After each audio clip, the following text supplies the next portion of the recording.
Good morning. Actually, it's noon here for me. It's a good afternoon. So I'm doing more of a strategy today rather than energy. This is a conversation that I've had. I'm just making sure I'm live. This is a conversation I've had a lot with clients. And so I figured I would chat about it because it doesn't matter if you are new in business or new in your whole healing and coaching practice, or if you've been at it for many years, we are always in some way, shape, or form recalibrating and clarifying who our ideal client is. And let me tell you a little bit of why that's important. It's important because, and I think it's especially important for healers and coaches because we know that we can help so many different people that for us specifically, it can be very tough to actually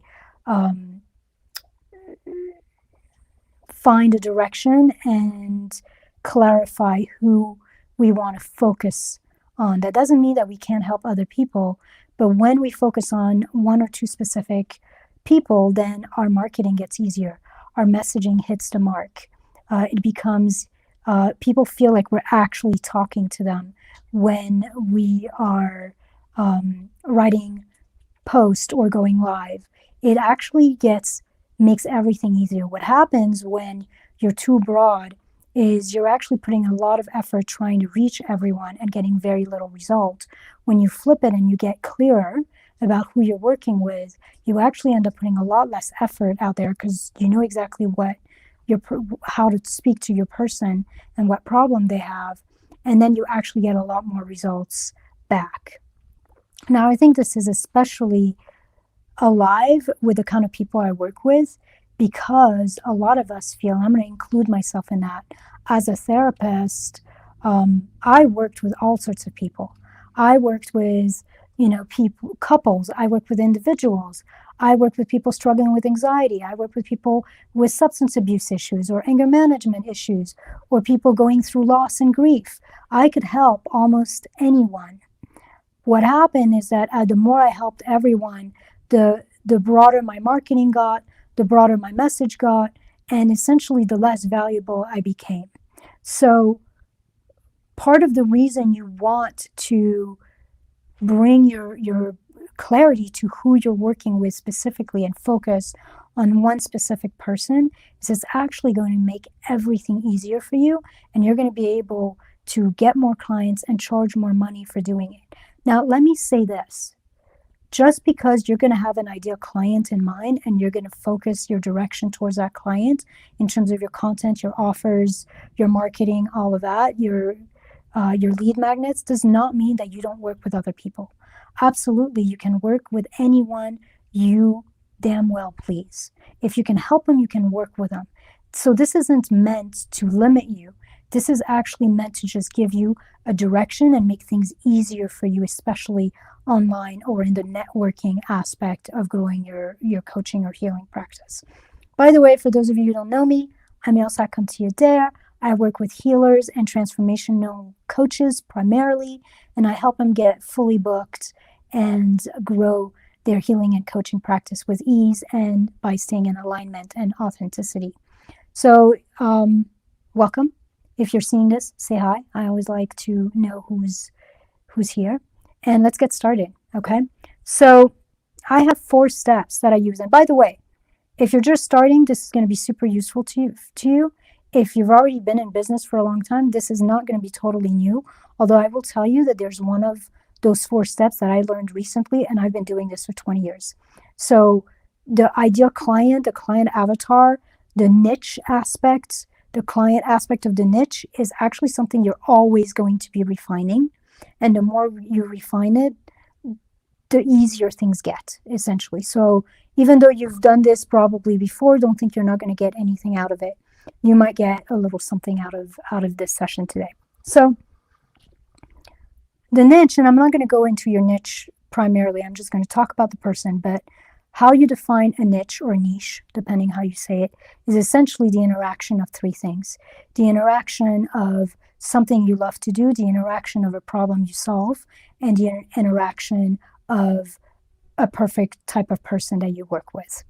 Um, Essentially, you've got to love what you do, you've got to be able to help your client, and you've got to enjoy your client. So, how do you know who the right person is for you? There's 4 things that I use to define them. Your ideal client, you need to, one, you need to like them, you need to relate to them. Because if you don't, then you won't enjoy working with them, you won't be rooting for them, you won't go the extra mile for them. And you won't be psyched about doing the work you do. So that's the number one, and it's kind of a non negotiable. You can't pick a group of people that you don't actually really like. And I'm going to give you an example. When I started focusing on who I wanted to do this work with, I knew that I wanted a group of people who would be spiritually inclined, because I do a lot of energy work. I do a lot around alignment and trust and intuition in my work, as well as the strategy. So I didn't want a business coach, for example, who wouldn't believe in mindset and who wouldn't believe in energy. I wanted somebody who was soulful and would connect to that energetic aspect of my work. And so when I looked at that, I was like, okay, well, I can work with spiritual teachers. I can work with healers. I can work with meditation teachers. I can work with yoga teachers.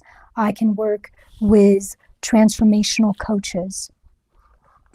And I had to decide, who would I enjoy working with the most? Who have I worked with before and maybe not jived? And that doesn't mean that I can't work with any of these. I can support and work with any of these. And on an overall basis, I do.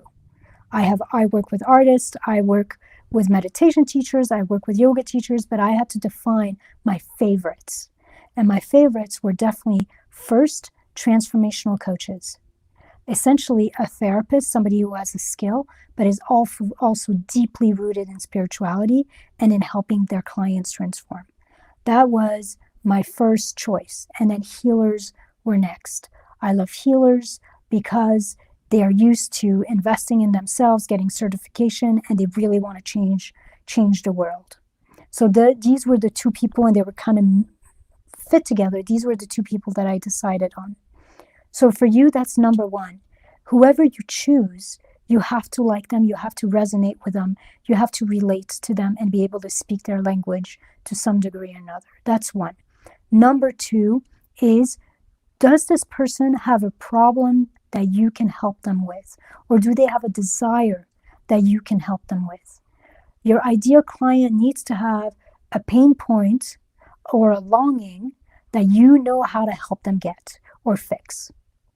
And the things that you help them get or fix, you essentially have to enjoy doing it. That's the passion part of the niche. So, my ideal client, let's say a healer might have a problem in that they don't know how to create a website. That might be a major problem for them. They're not techie. They love the energy side. They don't know anything about technology. They don't know how to build a website. I can help them build a website. I've done it for myself. I can help them build a landing page. I can help them build a sales page. I don't want to.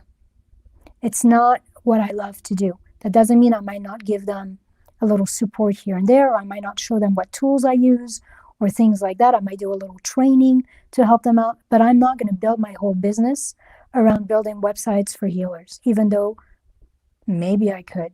But there's a lot more people who would do it better and would love it more. So for me, I decided to focus on what I love, which is energetic alignment and organic marketing strategies and building community, learning to really connect and be high touch in our business. So that's number 2. Your client needs to have something, they need to have a problem or a longing or a desire that you can absolutely help them solve. You have expertise and you enjoy helping them solve. Number 3 is, can they pay? Is this a kind of person who is used to investing in themselves and are going to be willing and can invest in the transformation you offer? So, I have a client who works with women who are in shelters for domestic violence, and that is her passion.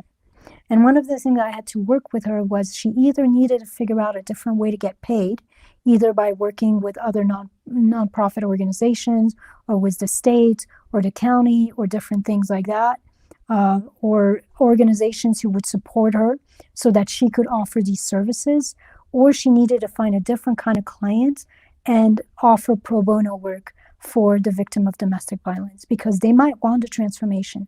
They might need it tremendously. So she loves them. They have a problem or a longing that she can absolutely help them solve. So she's got 2 yeses, but they don't have the means. They're not in a circumstance or in a situation to be able to afford to work with her financially. And she won't be able to keep offering her services if she can't get paid. So that's number 3. Number 3 is to make sure that your avatar, your ideal client, your prospect, your market can and is willing to pay you for the transformation you offer. And the first 3 in some ways are non-negotiables. You have to enjoy them and relate to them and resonate with them. They have to have a problem that you can help them solve, and they have to have the means and the willingness to pay and invest in themselves and in their transformation. Number 4, and that's a different one, so this is the new one. Are they easy to find or target? So this is not a non-negotiable one, but it makes everything easier.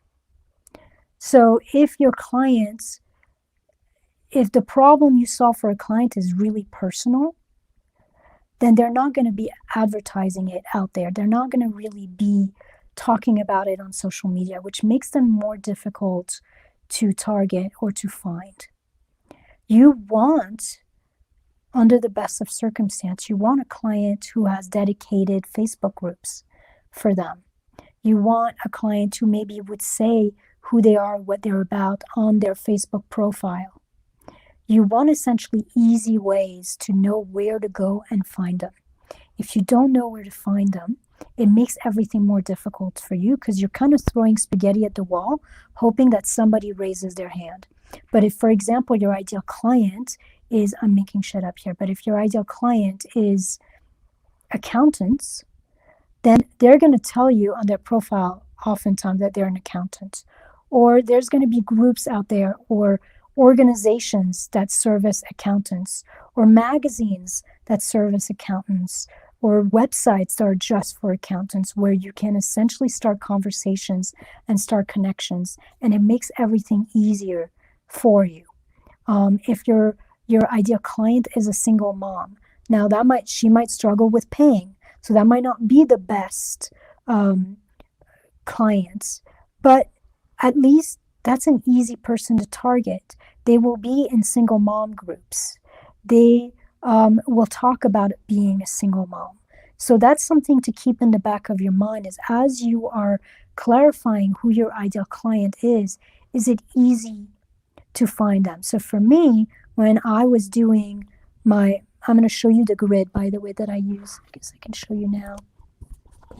So you can kind of make sure you can see it. So person 1, person 2, person 4, and then do you love them? Can you help them? Can they pay? And are they easy to find? And you essentially create a little grid for yourself just like that. And you kind of write down all the different types of person that you've worked with in the past, or that you enjoy working with, that you could help, you could support. And then you figure out who really has the most check marks. So, for me, if I'm looking at this, I might put, if this is a healer, do I love them? Yes. Do they have a problem that I can help solve? Yeah, they want more clients. They don't know how to get fully booked and charge well for their gifts. Can they afford you? Yes and no. Depending who they are, but most healers have spent a lot of money in their own education, in certifications, in essentially bettering and growing themselves, and so they're used to some degree investing in themselves and investing in their ability to serve the world, which is really exciting for me, because that's the kind of person I want to work with. And are they easy to find? Relatively. Like a lot of the time when somebody's a healer, they're going to put that in their website. They're going to put that they're a Reiki master, or they're going to put what they do. They're going to be in groups that are about energy work, and they're going to be in groups that are about for healers or for transformational coaches or life coaches, things like that. And so from that perspective, they're relatively easy to find. So, a meditation teacher, do I love them? That's the middle. Like I've worked with meditation teachers, and sometimes they're more difficult to work with because they're not really grounded in meditation being a business. They're more grounded in meditation being a practice that they want to share with the world, which is lovely. But they also have to grow, to get clients. They have to see it as a business. Can I help them? Absolutely. Will they invest? So.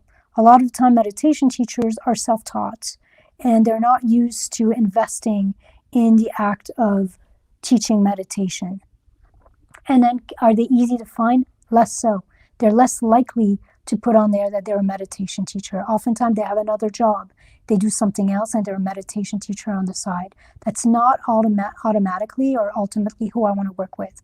I want to work with someone who their gift is their work, is their business, it is their full-time direction. Even if they're not full-time right now, that's where they're going. They want to do this full-time. And I would prefer that they be easy to find. So you can use that for yourself and try to have as many checks as possible when you are deciding who your client is going to be. The other thing I'm going to say to you is you are never stuck. So you've probably heard this, but you might just decide to date a particular type of client and see how you feel about them. Focus your content towards them. Create a lead magnet where you tweak the language a little bit so it's more for them. Look on social media in different groups or in different profiles and see how you can, what keywords to search for them, how you can find them, and decide, give it 3 months. Give it 3 months and decide, does this person work? Like I've had a few conversations with them. Can I help them? Are they open to investing in their own growth and transformation? And are they easy or easy-ish to find online so that I save myself some time and energy? If you find that it's a no anywhere, then you just tweak and go in a slightly different direction. And you work with somebody slightly different. And yes, in the end, you can probably help almost anyone with a lot of many things.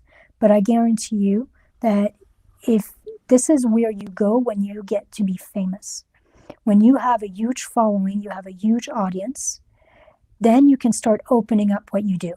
You can start talking about people like, hey, yeah, I can help you find I can help you de-stress, but I can also help you find your authentic voice. And I can also help you do this. And I can also help you do that. And hey, I'm putting a little workshop just for these kind of people and for that kind of people. At that point, when you're really big, you can afford to do that without losing people or without confusing people, because then you are known already. But before you are fully known, then you want, for your own ease and for the ease of getting results, you want to actually bring your focus down and make sure it's really in alignment with you, and it's going to be as easy as possible. I hope this was helpful. If you have more questions about this, put them in the comments, send me a message on Messenger. If you'd like to have a chat and you want to brainstorm who your potential people could be and some of the messaging or different words that you could use to look for them, or different places you could use to look for them, then send me a DM or put #connect and let's connect. I love to talk about this stuff. It's literally my passion. Thank you so much for being here. I hope this was helpful. And I will talk to you next week. Bye.